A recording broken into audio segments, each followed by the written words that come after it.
Ouais la team, je vais vous expliquer comment s'est passé mon séjour en Italie, vous allez kiffer. À mon arrivée au centre de Rome, à la gare de Termini, j'ai commencé directement à chercher qu'est-ce que je pouvais faire à Rome. Quoi de mieux que de commencer par les monuments que j'ai visités et on va commencer par le Colisée. Si vous aimez les pierres et les vieux trucs, vous allez être servi.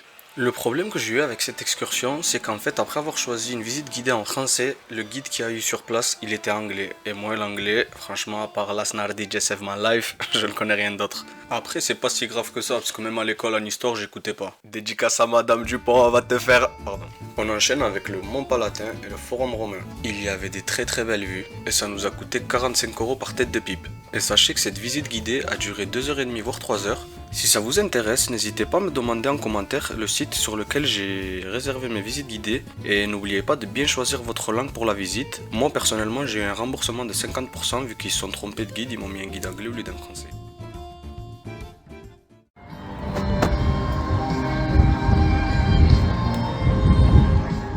Vous allez pas mal marcher, donc dormez bien la veille, faites pas comme moi qui est fini totalement épuisé. Et on enchaîne avec le Vatican. Dans le Vatican, il y a 3 monuments à visiter. On commence par le musée du Vatican. Sachez que pour cette visite, on n'a pas le droit d'entrer ni en short, ni en débardeur, ni en jupe, on n'a pas le droit aux animaux et on n'a pas le droit au port d'armes, comme si c'était les États-Unis, l'Italie maintenant. Pendant que les images défilent, je voulais vous dire aussi que c'est très très simple de se déplacer à Rome. En fait, je me suis servi de mon iPhone, de l'application Plan, pour indiquer à chaque fois le lieu où je voulais aller. Par exemple, pour aller au Vatican, j'ai mis le Vatican, l'adresse, et ça m'indique exactement ce qu'il faut que je fasse pour y aller. Donc, par exemple, ça va me dire marche 5 minutes d'ici à ici, après prends le bus d'ici à ici, prends le métro. Voilà, c'était très très simple de se déplacer à Rome. Faut savoir aussi que les moyens de transport à Rome, ils arrêtent à minuit. Donc, vous pourrez plus prendre le bus ni le métro après minuit, minuit et demi, je crois maximum. Et du coup, si vous restez bloqué quelque part à Rome, faudra appeler un taxi ou sinon.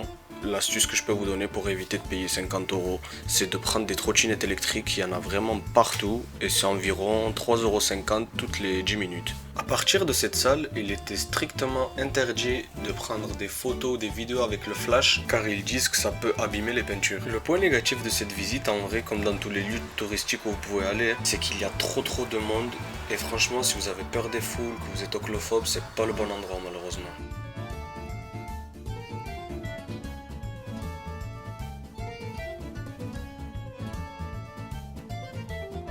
J'ai essayé de vous mettre les plus belles images que j'ai réussi à prendre. Surtout, n'hésitez pas à mettre pause s'il y a une image que vous voulez regarder plus longtemps. Moi, j'ai essayé de faire ça vite. Et surtout, je vous ai mis que les plus belles images que j'ai pu prendre parce que sinon, je vous aurais mis au moins 5 minutes de photos comme ça. En continuant la visite du musée du Vatican, on arrive bientôt à la chapelle Sixtine.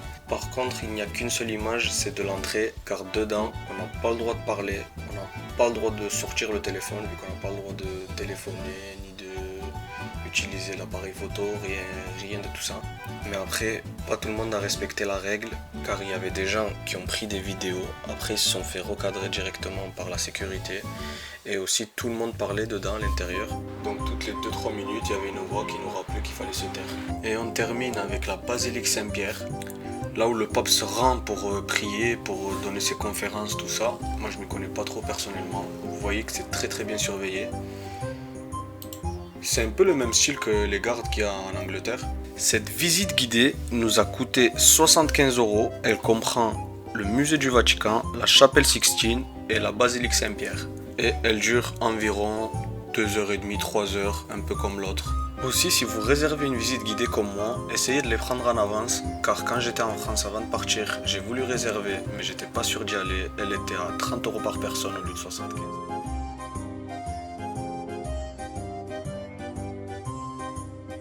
Il y avait, en plus des visiteurs, des gens qui venaient pour prier. Je vais vous mettre un petit extrait tout de suite. Ave Maria, piena di grazia, il Signore è con te, sei benedetta fra le donne, benedetto il frutto del tuo seno, Gesù. Santa Maria, Madre di Dio, prega per noi peccatori. On pouvait aussi monter tout en haut de la basilique Saint-Pierre pour 10 €. Je crois que c'était moitié ascenseur et le reste à pied, ou 7 € tout à pied. Pour moi qui ai payé 10 € pour moitié ascenseur et moitié à pied, franchement j'ai souffert. C'est des escaliers vraiment très étroits. On est limite obligé de marcher de profil. Et il y avait des gens qui étaient vraiment KO. Ils se mettaient sur le côté, c'était compliqué de les doubler parce qu'ils ne pouvaient plus marcher. Mais franchement, pour le résultat, ça en vaut vraiment la peine parce qu'il y a des superbes vues d'en haut. On voit même le stade olympique de Rome, vous le voyez tout au fond. Vous voyez aussi la Piazza di San Pietro, la place de Saint-Pierre en gros, qui est en plein milieu. Et franchement, elle est magnifique, vue d'en bas ou d'en haut, c'est pareil, mais je trouve que d'en haut, ça faisait plus beau. On continue avec la fontaine de Trévi. C'était un très très beau monument. Mais bon, comme d'habitude, vous voyez, rempli de monde. Franchement, c'est abusé.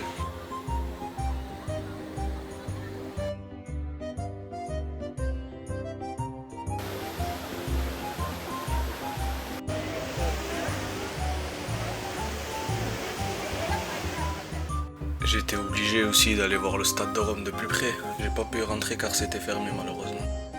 On allait voir aussi la Piazza Venezia où on peut voir le palais de Venise et le monument Victor Emmanuel II. Et regardez qui j'ai croisé en plein centre de Rome. Vous savez qui c'est? Dites-moi en commentaire. Et voici tout ce que j'ai fait à Rome.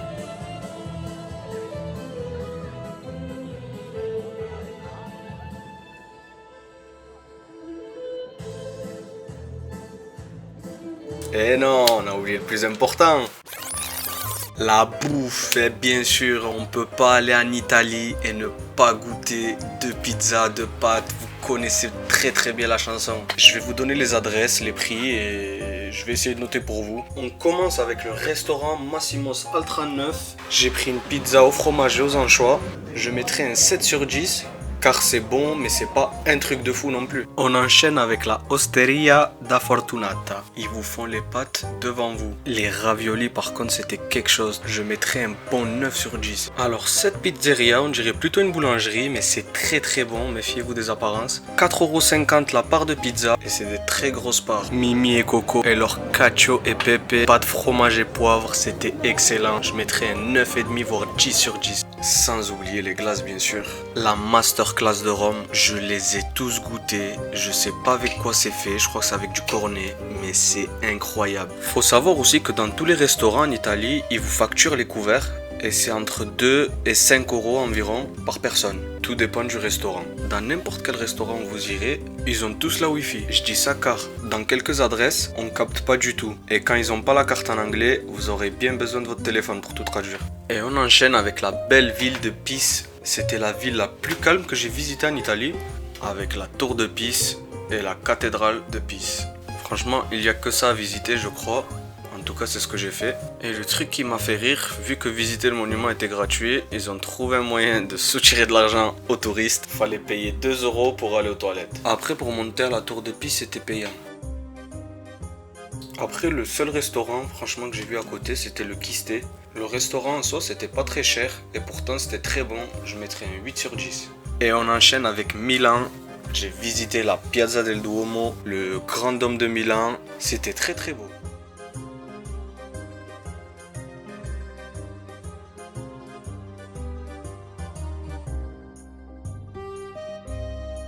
Et vous voyez aussi la Galleria Vittorio Emanuele II. C'est l'endroit idéal pour faire les boutiques de luxe. C'est très beau à l'intérieur aussi. J'ai même pu rencontrer mon pote. Je vous laisse regarder.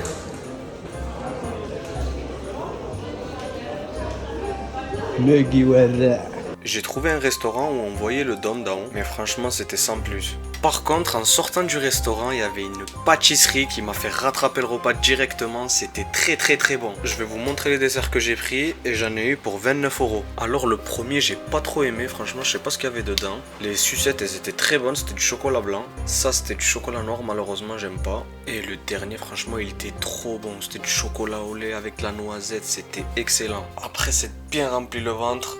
Qui dit Milan, il faut faire trembler San Siro. Pardon, je suis pris pour Jules.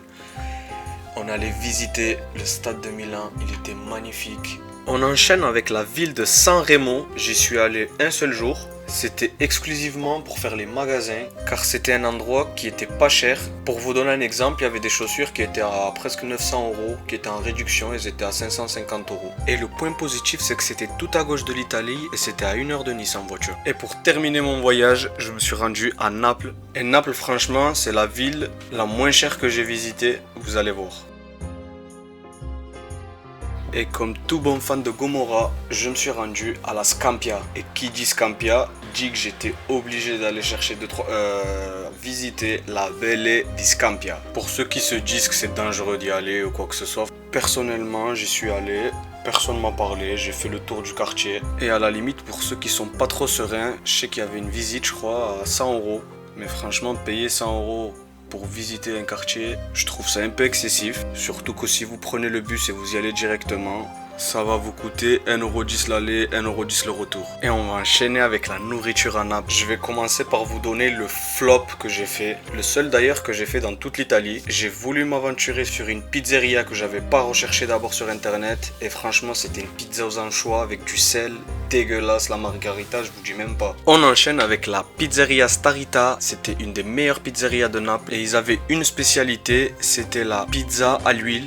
En fait, ils font cuire la pizza normalement, après ils la mettent dans de l'huile. Mais personnellement, j'ai pas trop aimé. Mais l'autre pizza aux truffes et au cèpe était excellente. Et là, je vais vous parler de la masterclass d'Italie, la pizzeria Di Matteo. Même le président Bill Clinton des États-Unis à l'époque y avait mangé. Vous voyez la photo. Et sur leur site internet, il y a même la vidéo. Dans leur carte, ils ont une rubrique pour les pizzas qui ont remporté des trophées, soit du monde, soit d'Italie, soit d'Europe. Et moi, j'ai pris la margarita. C'était incroyable. C'est la meilleure pizza que j'ai mangée de toute ma vie. Et après une bonne pizza, un bon dessert chez Sorella. Je me rappelle pas exactement combien j'ai payé, mais je pense que c'était 5 € par dessert. Et je mettrais 9 sur 10.